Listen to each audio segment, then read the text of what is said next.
Good day at magandang araw po sa lahat ng ating pong mga kapatid, tagapakinig. Ngayon pong panahon pong ito ay nag-uulan, bumabaha, there is flood, there is rain, at nakita po natin na meron pong mga nagla-landslide at meron pong mga warning ang ahensya po ng ating pong gobyerno. But scripturally, ano po ba ang sinasabi ng Panginoon when it comes to the flood? The Word of God said, Jesus is coming like in the times of Noah. That people's lifestyle ay hindi na po kayang tanggapin ng langit. That's the reason why the flood came at ginudge po ang mundo.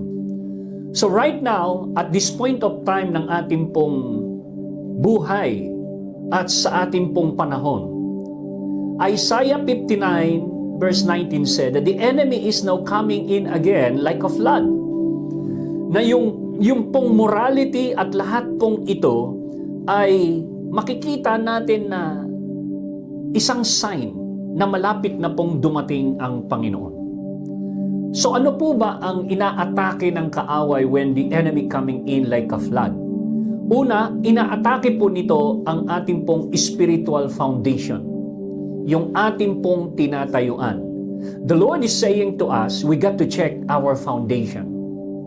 Tandaan po ninyo, nakasalalay sa pundasyon ang lakas ng isang bagay, isang bahay at ang buhay ng tao.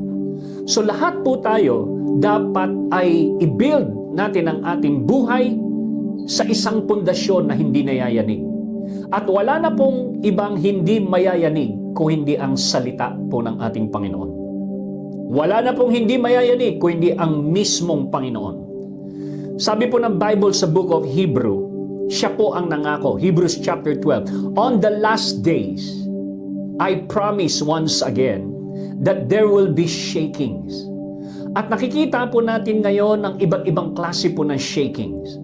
Matindi po ng patindi ang mga pressure, ang hirap na pong makakope sa labanan ng buhay.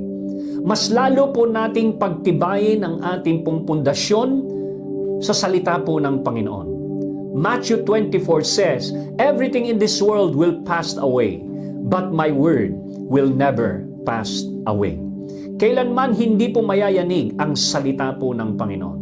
So lahat po na nagtitiwala at nagdedepende sa kapangyarihan ng salita ng Diyos ay mananatiling nakatayo. So, pangalawa po, makikita po natin ang sabi po ng Panginoon sa kanyang pagdating, ang sabi niya po, that the kingdom of God cannot be observed physically. Maraming tao, winawatch ang mga sky, they see the sign, the physical sign, pero sabi po ng word sa Luke 17, that the kingdom of God is within you. Ibig sabihin po nito, kailangan po nating itaas ang ating pong sharpness o talim o accuracy ng ating pong spiritual discernment. Ano ang sinasabi ng Panginoon sa loob natin? Ang ibig sabihin po nito, kailangan po nating itaas ang standard ng ating pong intimacy sa ating pong Panginoon. Sa mga huling araw, ito po ang sinabi ng Panginoon, lawlessness will abound. Tataas daw po ang kasalanan, ang mag-a-abound daw po. Ibig sabihin po, ito po yung panahon na kung saan yung tama nagiging mali, yung mali nagiging tama. So, what is happening around us sa lifestyle ng mga tao ay sumisigaw na po na ang ating Panginoon ay malapit ng dumating. So, there is a moral shaking ngayon. No? Nagkakaroon na po ng matinding compromise ang mga Kristiyano. It is very dangerous season. This is the time na kailangan po nating pagtibayin ang ating pong relasyon sa Diyos, ang ating pong tinatayo ang pananampalataya na salita ng Diyos. At higit sa lahat, ito po yung time na kung saan ang ating pong discernment ay tumalim. Kailangan po siya ay matalim, na madali po nating madetect ang bulong ng kaaway at i-silence ang lahat ng pwedeng makapag-sidetrack at makapagwala sa ating pong focus sa ating pong Panginoon.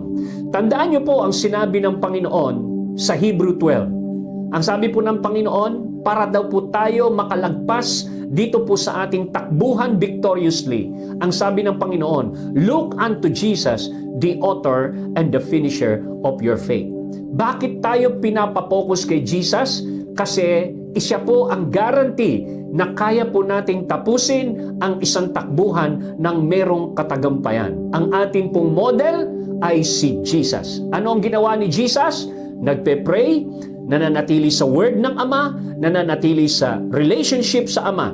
So makikita po natin yung pundasyon ng Panginoon ay hindi pwedeng magiba. Sapagkat He is totally sold out sa will ng Ama, sa pagsunod sa Ama, at siya po ay malalim sa relasyon sa Ama. So ito po yung makikita nating model kay Jesus, bakit siya nakatapos ng takbuhan ng buhay o the race of faith. Siya po ang author, siya po ang ating finisher ng ating pong pananampalataya. Kaya muli, mga kapatid, this is the time na tayo po ay magpakatatag, magpakatibay. Tignan po natin ang ating pong pundasyon, the foundation of intimacy, the foundation of God's Word, the foundation of our obedience to God. That will assure us na tayo po ay aangat sa baha. Hindi po tayo malulunod ng baha. God bless you.